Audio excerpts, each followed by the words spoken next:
2 जून 2020 यानी निर्जला एकादशी का दिन।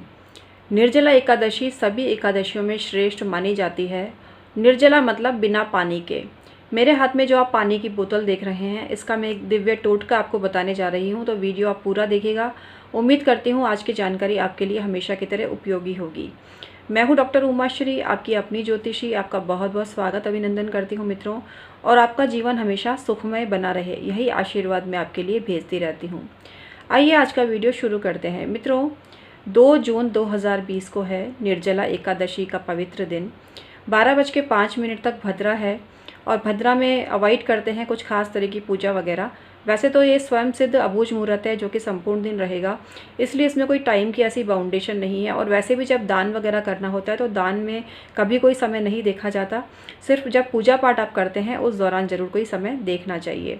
मेरे हिसाब से ये स्वयं सिद्ध अबूझ मुहूर्त है इस दिन, तो आप किसी भी समय पूजा कर सकते हैं। अगर आपको भद्रा को टालना है तो 12:05 तक भद्रा है, उसके बाद आप पूजा कर सकते हैं। निर्जला एकादशी के दिन स्वयं पूरे दिन कुछ लोग जल ग्रहण नहीं करते हैं, और जल का दान करना इस दिन बहुत ज़्यादा शुभ माना जाता है। लोग सड़कों पर भी शरबत वगैरह पिलाते हुए नज़र आते हैं इस दिन, लेकिन सोशल डिस्टेंसिंग के चलते इस वर्ष ये सब होना मुमकिन नहीं है, और इसलिए आपको कुछ ऐसे उपाय बता रही हूँ जो इजीली आप लॉकडाउन की अवधि में भी कर सकें, और आप जो अपने राष्ट्रीय जो नियम बनाए गए हैं अभी लॉकडाउन के दौरान हम सब के लिए, उसकी भी अवहेलना ना हो और उनका भी भली भांति आप पालन कर सकें, क्योंकि इन नियमों में बहुत बड़ी सच्चाई छुपी हुई है, और हमारा जो स्वास्थ्य है वो छुपा हुआ है।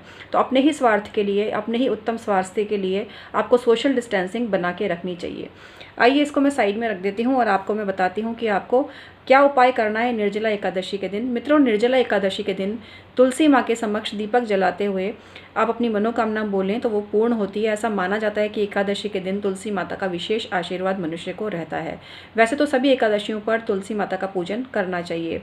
निर्जला एकादशी के दिन आप किसी भी व्यक्ति को अगर कांच की बोतल में पानी भरकर और उसमें कुछ दाने आप किसी भी मिश्री के या पानी के चीनी के कुछ दाने उसमें आप पानी में डालकर किसी को देते हैं तो बहुत ज़्यादा आपको दुआएं मिलती है। इसके अलावा शरबत की बोतल का भी दान करें।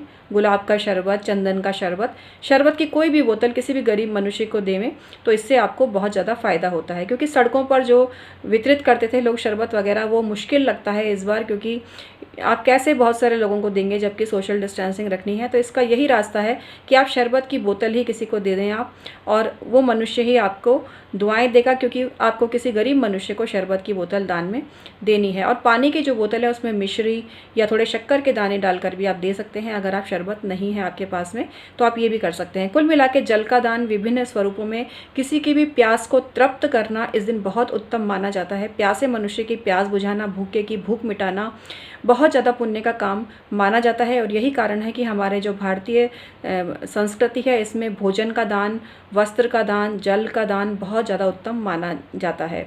तो किसी भी प्यासे मनुष्य को कभी पानी के लिए मना ना करें। आप अपनी सड़क पर भी, अगर आपके घर के बाहर जगह है तो वहाँ पर आप घड़े में पानी भरकर गरीब लोगों की सेवा के लिए रख सकते हैं।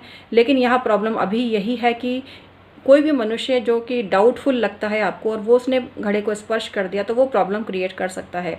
इसलिए अगर आपके यहाँ ऐसी व्यवस्था है कि आपका गेटेड टाउनशिप है और आपके यहाँ गार्ड वगैरह भी हैं तो आप ये काम कर सकते हैं जनहित के लिए। अन्यथा अपने जगह की स्थिति को देखकर ही आप सारी व्यवस्था करें। कुल मिला के शरबत की बोतल का दान आप किसी भी गरीब को कर सकते हो। ये सबसे उत्तम रास्ता है इस दिन का, निर्जला एकादशी का। तो इस दिन आप ये काम ज़रूर करें। इसी दिन गायत्री जयंती भी है, तो अगर आप गायत्री मंत्र का इस दिन पाठ करते हैं कम से कम 1000 बार या 108 बार या 1008 बार, कितने भी बार, तो आपको आपके सभी कष्ट मिटते हैं। और वर्षों से अगर किसी के परिवार में कोई शापित है ज़िंदगी तो वो श्राप भी दूर हो जाता है।